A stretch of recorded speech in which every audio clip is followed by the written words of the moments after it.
मराठा आरक्षणाच्या मुद्द्यावर मनोज जरांगे यांचं जे आंदोलन चालू आहे आणि त्याच पार्श्वभूमीवरती सरकारने ज्या नोंदी आहेत त्या तातडीने कराव्यात यासाठी यंत्रणा उभी केलेली आहे। सर्व शिक्षक असू द्या किंवा इतर जी शासकीय यंत्रणा आहे ती कामाला लागलेली आहे। मी सध्या डहाणू तालुक्यातील उर्शे गावामध्ये आहे। आपण बघू शकतो की इथे जे आहेत ते नोंदी घेण्यासाठी शासकीय अधिकारी इथे उपस्थित आहेत। आपण बघाल तर ह्या कुटुंबाकडे सर्व आलेले आहेत।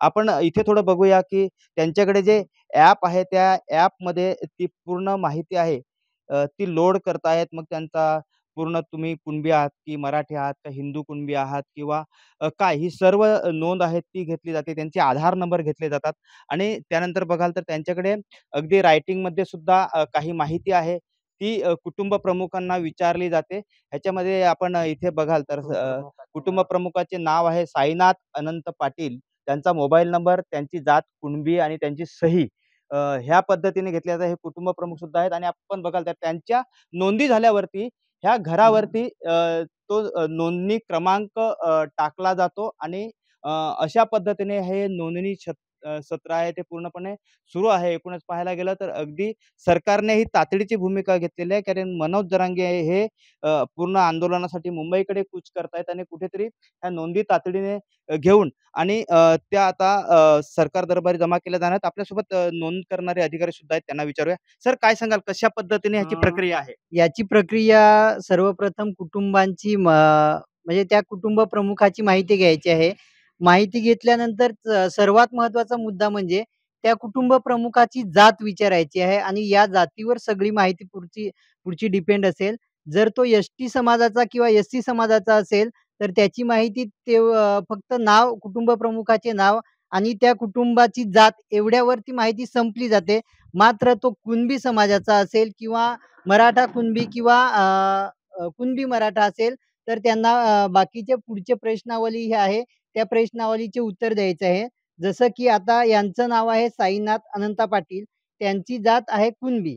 तर मग त्यांचा पत्ता, मग पत्ता विचारल्यानंतर ती जो पत्ता सांगणार, तो पत्ता, पिनकोड, त्याच्यानंतर हे गाव दुर्गम भागात आहे का?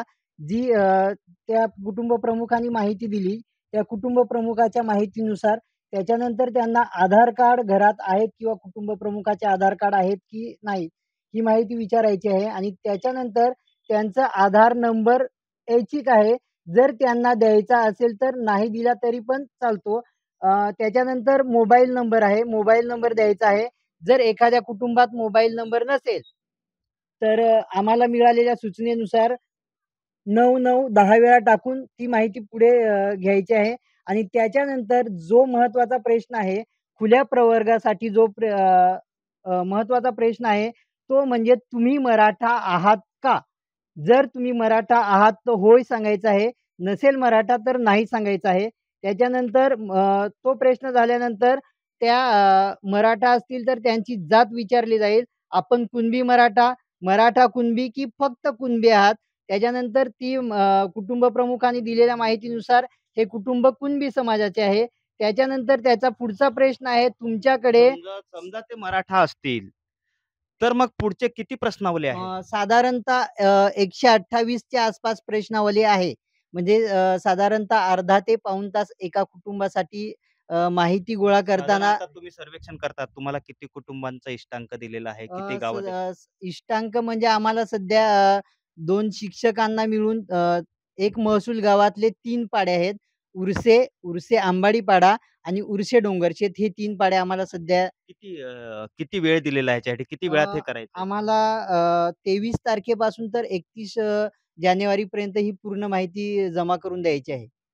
नक्कीच आपण पाहिलेलं आहे, की तंतोतंत नोंदी आहेत, तो शोधण्याचा प्रयत्न ह्या सर्व नेमलेले जे पर्यवेक्षक आहेत त्यांच्याकडून केला जातोय आणि 31 तारखेपर्यंत ह्या नोंदी करायच्या आहेत. त्यामुळे आता ह्या नोंदी करण्यासाठी अगदी मोठ्या प्रमाणात सगळीकडे हे शिक्षक आहेत ते रवाना झालेले आहेत. संतोष पाटील, एबीपी माझा, पालघर. एबीपी माझा, उघडा डोळे बघा नीट.